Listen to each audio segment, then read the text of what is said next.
Assalamualaikum warahmatullahi wabarakatuh. Bertemu lagi dengan saya Afifah Yati pada mata kuliah Metode Numerik di pertemuan ke-11 ini. Pada pertemuan ini, kita akan membahas bab integrasi numerik.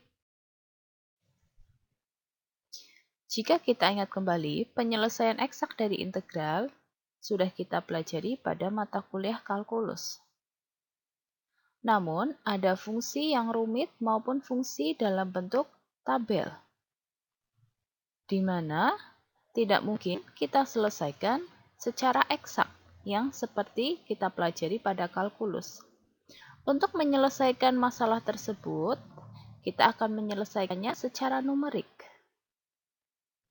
yaitu dengan menggunakan integrasi numerik. Integrasi numerik sendiri adalah menghitung pendekatan nilai integral dan suatu fungsi yang sulit atau tak mungkin diselesaikan secara analitik atau eksak. Sebagai catatan, tafsiran geometri integral tentu dalam kalkulus adalah sebagai berikut. Bisa kita perhatikan gambar tersebut ya, ada daerah yang diarsir. Perhitungan integral tertentu dari daerah di samping yang diarsir tersebut yaitu integral dari fx dx dari A ke B sama dengan f besar B dikurangi f besar A. Dengan f besar ini merupakan integral dari fungsi f kecil x ya. Daerah tersebut menyatakan luas daerah yang dibatasi oleh kurva y sama dengan fx, lalu sumbu x, garis x sama dengan A, dan garis x sama dengan B.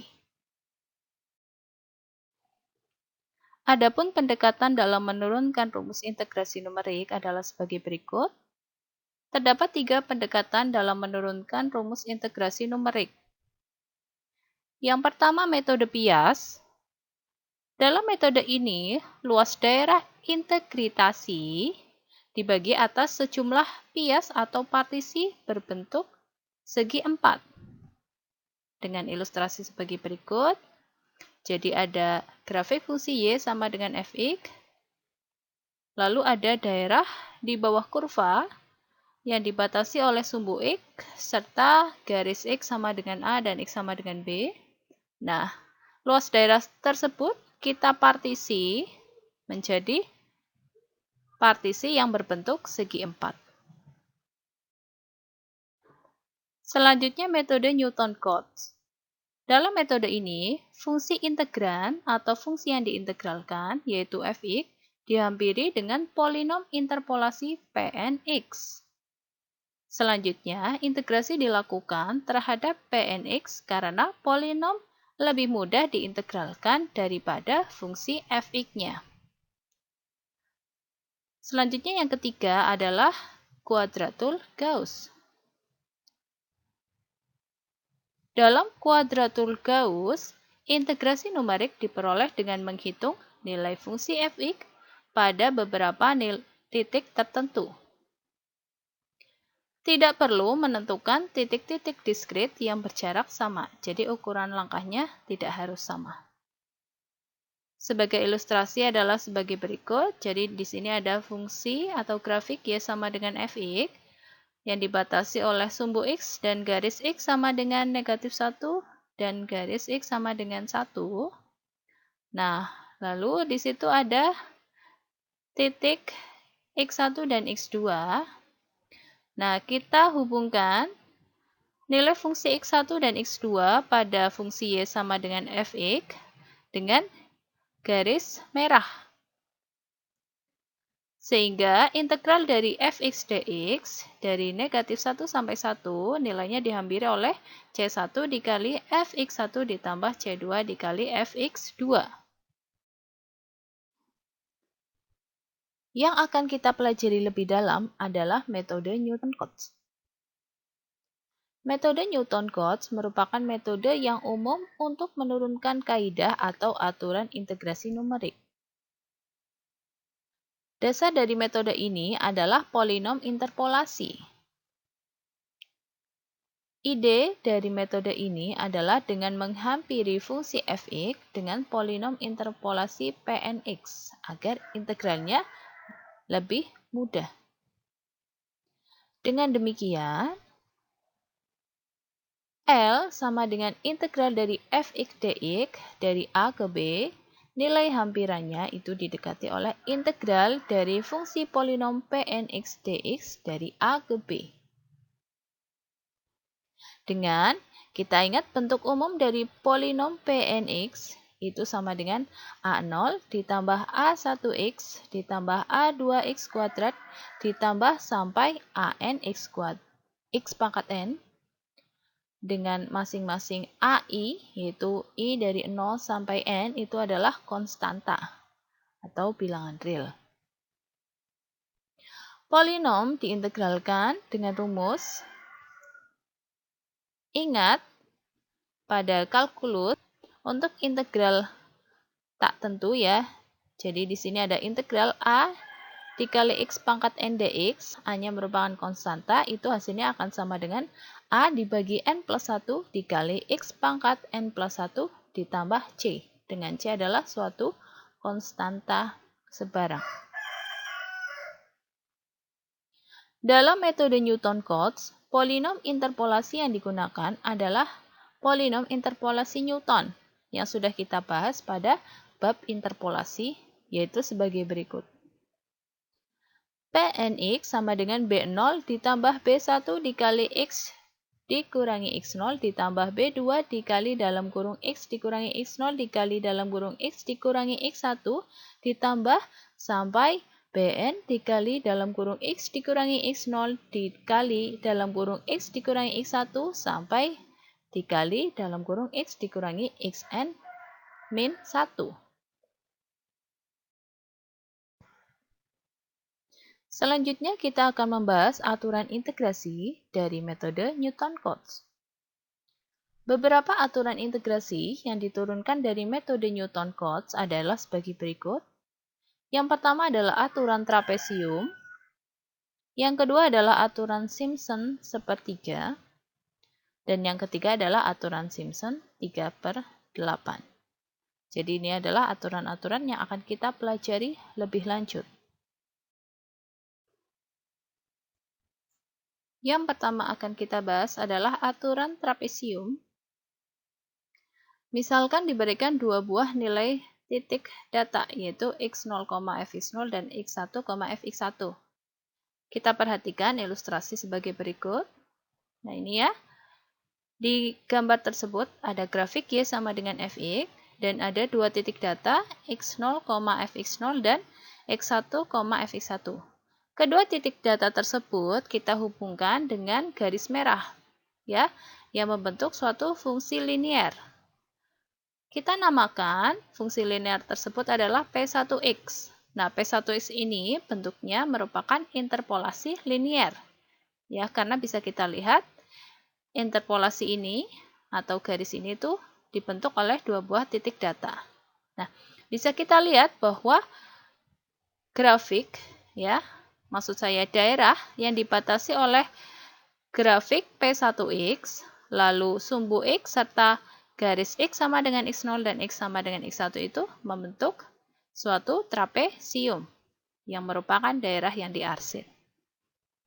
Pada aturan trapesium, pendekatan kurva Y sama dengan fx itu berupa segmen garis atau interpolasi linier, yaitu P1x sama dengan B0 ditambah B1 dikali x dikurangi x0.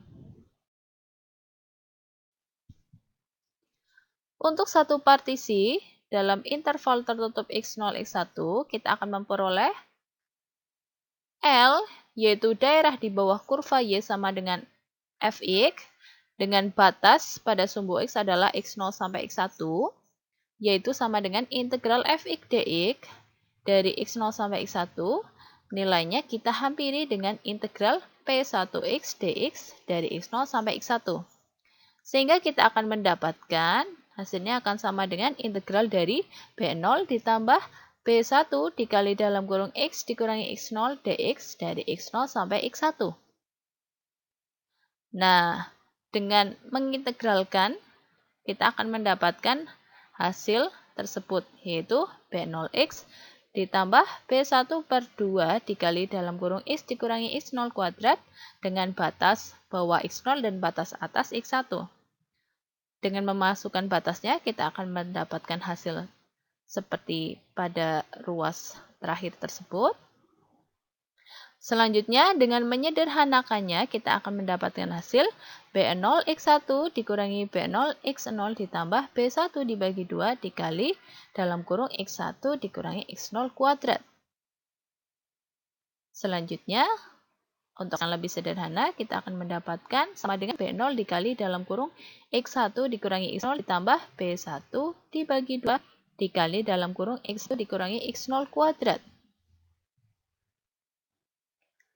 Kita ingat, pada bab interpolasi, B0 adalah fx0 dan B1 adalah fx1 dikurangi fx0 dibagi x1 dikurangi x0.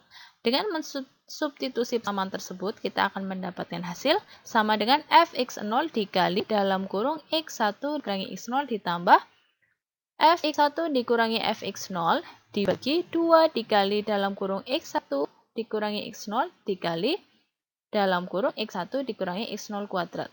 Kita lihat pada suku kedua itu penyebutnya ada unsur X1 dikurangi X0 lalu dikali X1 dikurangi X0 kuadrat. Berarti bisa kita sederhanakan sehingga kita dapat mendapatkan hasil.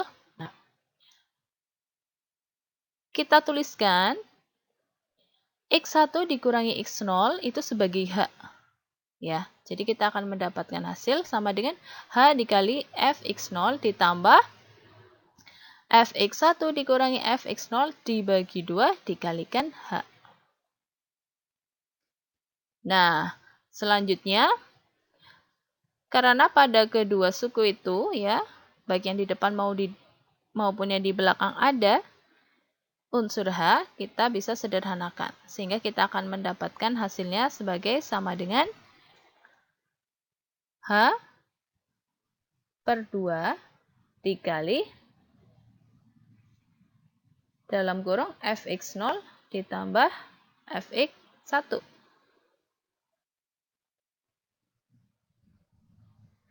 Sehingga kita akan mendapatkan hasil akhirnya integral dari fx dx dari x0 sampai x1 hasilnya akan mendekati h per 2 dikali dalam kurung fx0 ditambah fx1.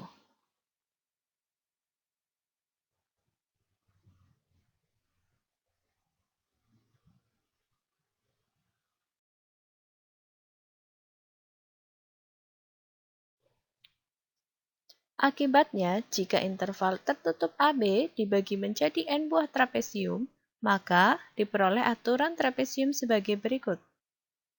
Kita perhatikan pada gambar ini, daerah di bawah grafik fungsi y sama dengan fx yang dibatasi oleh sumbu x dan oleh garis x sama dengan a dan garis x sama dengan b itu dibagi menjadi n buah partisi, ya, dengan a sama dengan x0 dan xn sama dengan b. Masing-masing partisi berbentuk sebuah trapesium.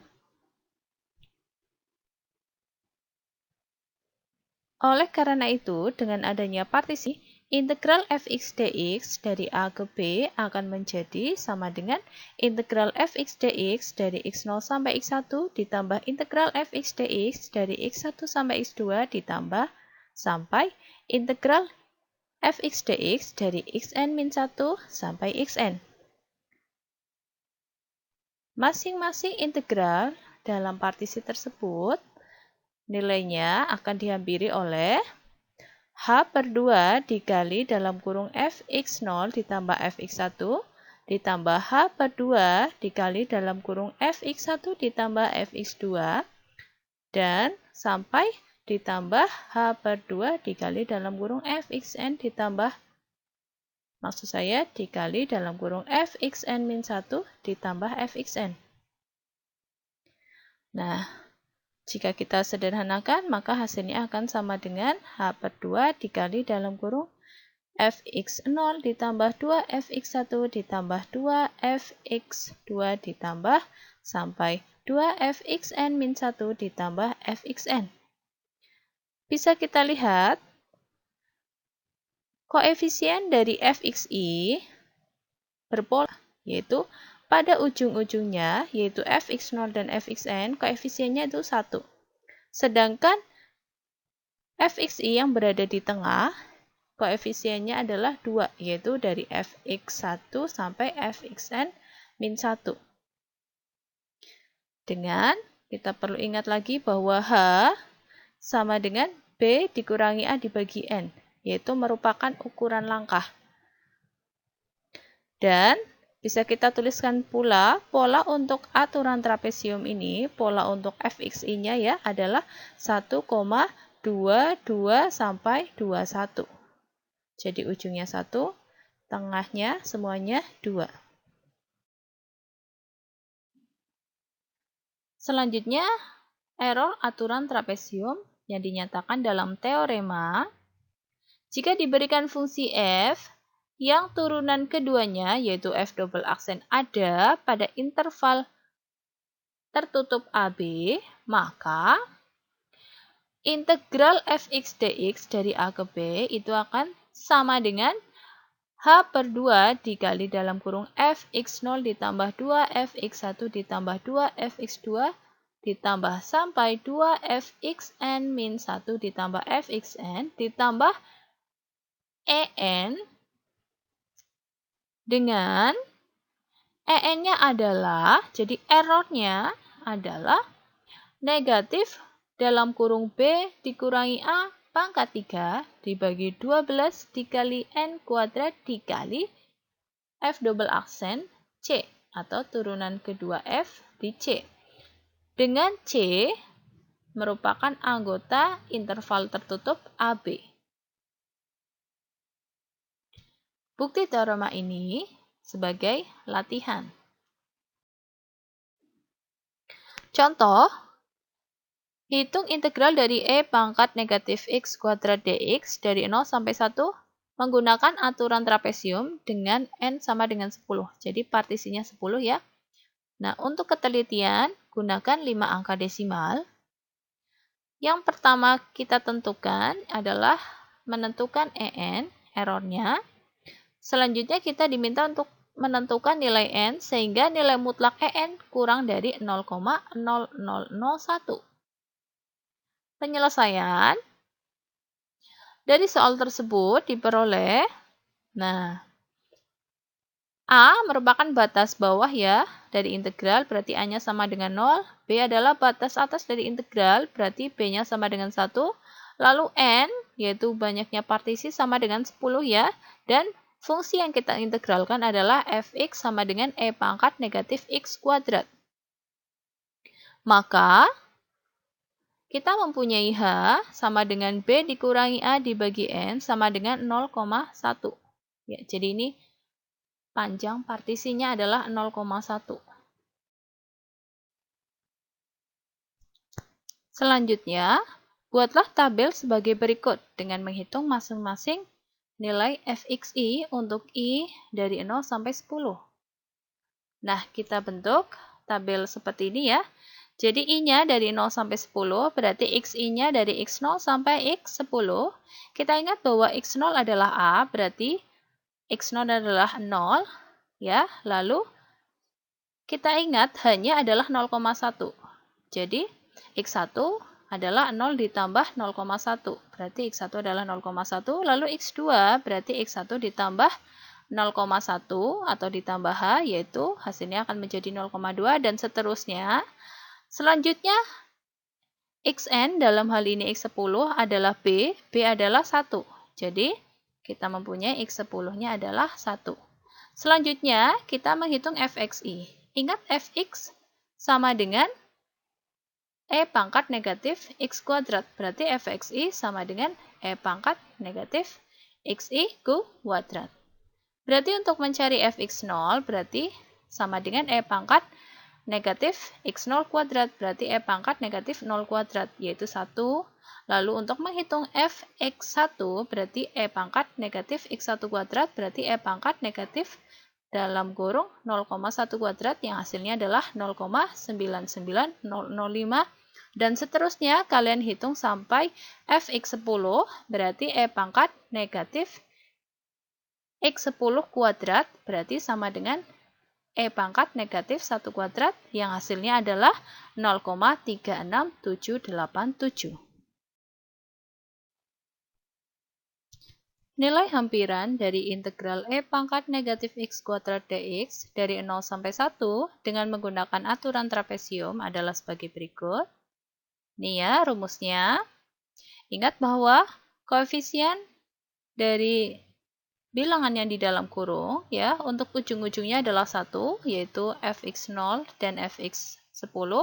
Selain fx0 dan fx10, koefisien dari bilangan yang di tengah yaitu fx1 sampai fx9 adalah 2 ya. Selanjutnya kita masukkan nilai-nilai yang sudah kita hitung dalam tabel adalah sebagai berikut. Dengan menggunakan alat hitung kita akan mendapatkan hasilnya adalah 0,746211.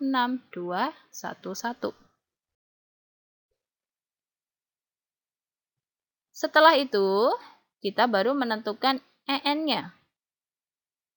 Diperhatikan bahwa fx sama dengan E pangkat negatif x kuadrat ya. Maka diperoleh turunan pertamanya yaitu f aksen x sama dengan negatif 2 dikali x dikali E pangkat negatif x kuadrat. Ya, ini menggunakan aturan rantai ya, penurunan terhadap fungsi f-nya. Dan turunan keduanya dari f atau f double aksen x sama dengan 2 dikali E pangkat negatif x kuadrat ditambah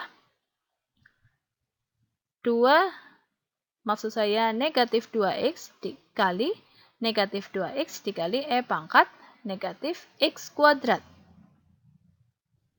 Atau jika kita sederhanakan hasilnya akan sama dengan negatif 2 dikali E pangkat negatif x kuadrat ya ditambah 4x kuadrat dikali E pangkat negatif x kuadrat.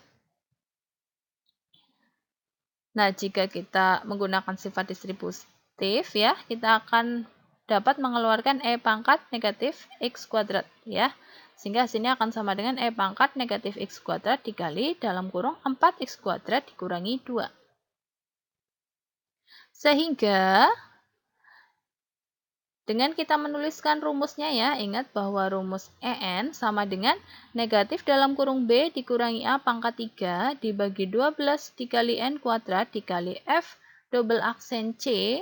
Nah, dengan C-nya adalah anggota dari interval tertutup AB. Dalam hal ini interval tertutup AB-nya adalah 0, 1. Nah, berarti ekuivalen ya jika kita mutlakkan kedua ruas, kita akan mendapatkan nilai mutlak EN sama dengan nilai mutlak negatif dalam kurung B dikurangi A pangkat 3 dibagi 12 dikali N kuadrat dikali nilai mutlak E pangkat negatif EC kuadrat dikali dalam kurung 4C kuadrat dikurangi 2. Ya. Jadi kita memasukkan nilai C ke dalam F double aksen X-nya. Sehingga kita akan mendapatkan hasil seperti tersebut. Nah, kita lihat ya. Negatif ya, ketika dimutlakkan kan hasilnya akan sama dengan 1 ya. Jadi negatif 1 sama dengan 1. Otomatis hasilnya akan sama dengan dalam kurung B dikurangi A pangkat 3 dibagi 12 dikali N kuadrat. Kita ingat 12 positif, N positif, pasti N kuadrat juga positif ya. Sehingga nilai mutlaknya adalah diri mereka sendiri. Selanjutnya, nilai mutlak dikali nilai mutlak E pangkat negatif C kuadrat dikali nilai mutlak 4C kuadrat dikurangi 2. Jadi kita pecah untuk nilai mutlak di bagian kedua. Nah, bisa kita tuliskan ya, hasil tersebut akan kurang dari sama dengan Dalam kurung B dikurangi A pangkat 3 dibagi 12 dikali N kuadrat dikali. Kita ingat bahwa E itu kan 2, sekian-sekian. Berarti kan apapun pangkatnya, mau negatif mau positif, itu hasilnya akan selalu positif. Sehingga nilai mutlak E pangkat negatif C kuadrat pasti positif. Sehingga nilai mutlaknya adalah dirinya sendiri, yaitu E pangkat negatif C kuadrat. Nah, selanjutnya 4C kuadrat, 4 positif, C kuadrat positif, lalu 2 sendiri juga positif. Sehingga kita dengan mengganti operasi kurang dengan plus, maka hasilnya akan kurang dari sama dengan. Ya. Sehingga nilai mutlak 4C kuadrat dikurangi 2 itu akan kurang dari sama dengan nilai mutlak 4C kuadrat ditambah 2. Seperti itu. Selanjutnya, kita akan mengambil C ya di dalam interval tertutup 0,1 dengan mengecek di beberapa titik. Ya. Nah, untuk C yang pertama, C sama dengan 0 ya. Jadi di batas bawahnya.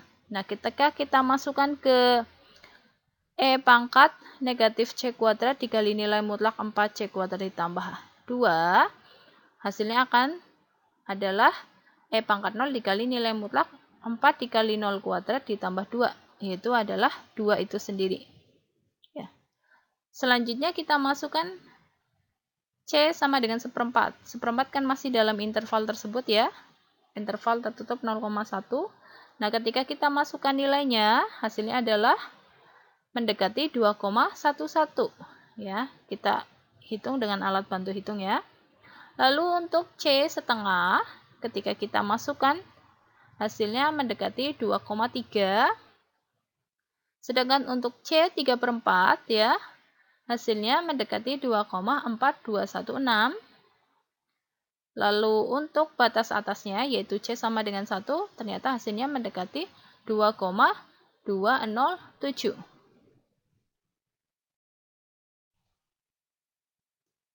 Selanjutnya, pilihlah nilai terbesar dari beberapa titik C yang sebelumnya kita cek.